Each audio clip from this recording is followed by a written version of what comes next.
2024 का दंगल शुरू हो चुका है और हर राजनीतिक पार्टी चुनावी मैदान के अखाड़े में कूद पड़े हैं और पर्चा दाखिला हो रहा है। लेकिन गैसड़ी विधानसभा का चुनाव पुनः होना है और इसी लोकसभा चुनाव के साथ गैसड़ी विधानसभा का भी चुनाव होना है। इस वक्त हमारे साथ पीस पार्टी के गुलजार भाई हैं जो उन्होंने गैसड़ी विधानसभा से पर्चा दाखिल किए हैं। सबसे पहले गुलजार भाई आपको बहुत बहुत बधाई। जी सर, बहुत बहुत धन्यवाद। आप क्या कहेंगे, अभी पर्चा दाखिला करके आप निकले हैं जी, क्या कहेंगे?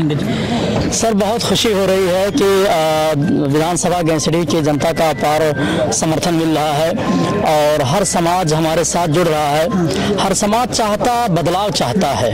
वो बदलाव ये चाहता है कि वो देख रहा है कि जब से भारत आज़ाद हुआ, आज़ादी के 75 साल से लेकर अब तक विधानसभा गैसड़ी का जो भाभर इलाका आता है वहाँ उस क्षेत्र का कोई विधायक नहीं बना। यही वजह है कि विधानसभा गैसड़ी सबसे पिछड़ा हुआ इलाका है।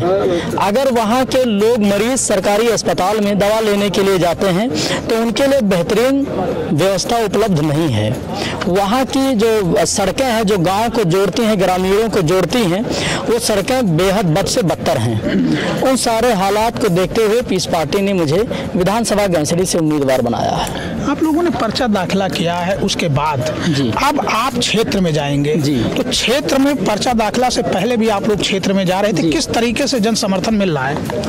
लोगों का जन समर्थन बहुत अच्छा मिल रहा है। जनता चाहती है कि युवा कोई आए, युवा पीढ़ी मैदान में आए, क्योंकि युवा ही देश का जो रीढ़ का हड्डी हुआ करता है। मैं इसलिए विधानसभा गैसड़ी में आया हूँ। बहुत सारे युवाओं का, खासकर युवाओं का एक बहुत बड़ा काफिला जो है हमारे साथ जुड़ रहा है और वहाँ की जनता बिल्कुल बदलाव की मूड में है। क्योंकि आप देख रहे हैं विधानसभा गैसड़ी का जो भाभर क्षेत्र है, अब तक वहाँ से कोई विधायक नहीं बना।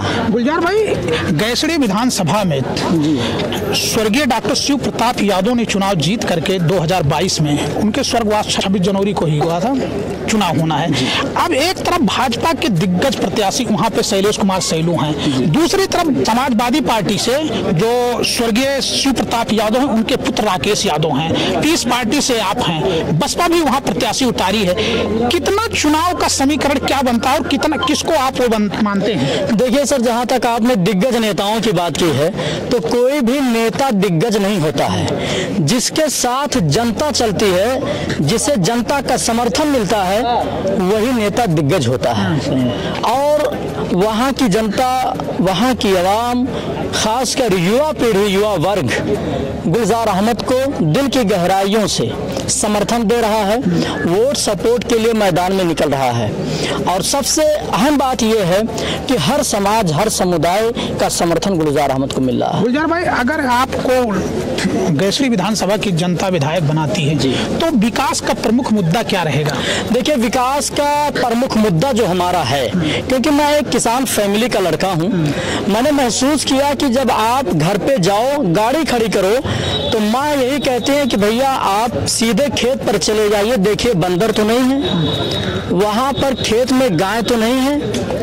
मेरा जो विधायक बनने के बाद जो हमारा पहला काम होगा कि सारे बंदरों को किसी बेहतरीन जंगलात में छोड़ा जाए ताकि वहाँ का किसान मुकम्मल तौर से किसानी कर सके। और जो गायें, गौशालाएं बना दी है माननीय श्री योगी आदित्यनाथ जी ने, लेकिन गायें गौशालाओं में रहने के बजाय सड़कों पर घूम रही हैं। आए दिन आप देखते होंगे कि सड़क हादसात हो रहे हैं, बाइक एक्सीडेंट हो रहा है, 4 व्हीलर से एक्सीडेंट हो जा रहा है, जानवर सारे रोड पर आ रहे हैं। गुलजार भाई, तो हमारा मकसद ये है, आप बता रहे 6 महीने पहले जी, अब तो जितने भी सड़क पर गाय थी जी, अब तो ये बताया जा रहा है कि सुनिए, अब तो ये बताया जा रहा है कि भारतीय जनता पार्टी के जो लोग बताते हैं कि उनके लोग ही गाय को ट्रक में भर करके और उन्नाव भेज दिए, इसीलिए अब गाय दिखाई नहीं दे रही है। देखिए, ये उनका मामला है, लेकिन अभी भी नजर आती हैं। दूसरी बात मैं आपको बता दूं कि जैसे अभी आप गेहूं का सीजन चल रहा है ना, तो गेहूं का सीजन खत्म हो गया, गेहूं कट गया, तो जो गायें सड़कों पर थी वो खेत में चली गई, उन्नाव चली गई, उन्नाव चली गई, खेतों में चली गई, लेकिन कुछ उन्नाव गए हैं, कुछ अभी हैं। अब उसको भी अगर गौशाला से उसको बाहर कर देंगे तो ये बीजेपी के जो कार्यकर्ता है और क्या नाम है बजरंग दल के वो भी उन्नाव उनको पहुंचाने में देर नहीं लगाएंगे। देखिए वो उनका मामला है, वो क्या कर रहे हैं, लेकिन हमारा मैं क्यों जाऊं किसी पर कमेंट करने, हमारा अलग सोच है, मैं अलग विचारधारा का हूं। मेरी सोच ये है कि अगर आपको गाय में गौ माता नजर आती है तो जैसे आप उस मामले पे छोड़ दीजिए। अभी गैसड़ी विधानसभा में लमसम 1,30,000 मुस्लिम वोट है जी। अब उस मुस्लिम क्या समीकरण बनता है, मुस्लिम किधर जाएगा? देखिए यहाँ हिंदू मुस्लिम का कोई बात ही नहीं है, यहाँ बात जनता हिंदू मुस्लिम की बात है, विकास कुछ वो नहीं। जहाँ होगी वहाँ, हमारे यहाँ बिल्कुल भी नहीं है। आपके यहाँ है भाई, आपके यहाँ हमारे यहाँ नहीं है। हम आपसे बता दें, हमारे पार्टी है पीस पार्टी, इसके राष्ट्रीय अध्यक्ष है डॉक्टर अय्यूब सर्जन साहब, ठीक, और हमारी पार्टी से किसान पार्टी जो डॉक्टर BL वर्मा जी की पार्टी है उनका अलायंस है, गठबंधन जी। उसके बाद में हमारी पार्टी से गठबंधन है, एक फूलन देवी क्रांति पार्टी है जिसके राष्ट्रीय अध्यक्ष अरविंद कश्यप जी, तो वो अपने कश्यप समाज में काम कर रहे हैं, वो अपने पटेल समाज में काम कर रहे हैं, तो हर समाज को हम लोग साथ लेकर चलने वाले लोग हैं।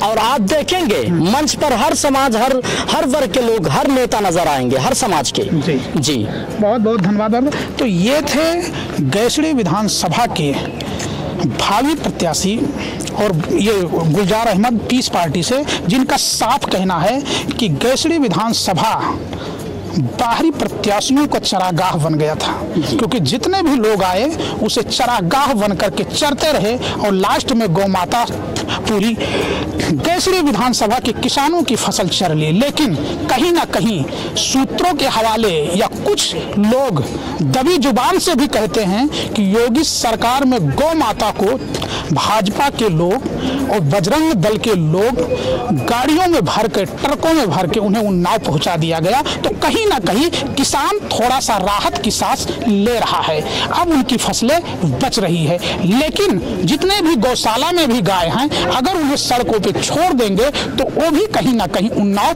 पहुंच जाएंगी और इसी पे गैसड़ी विधानसभा में मुकदमा भी लिखा गया है।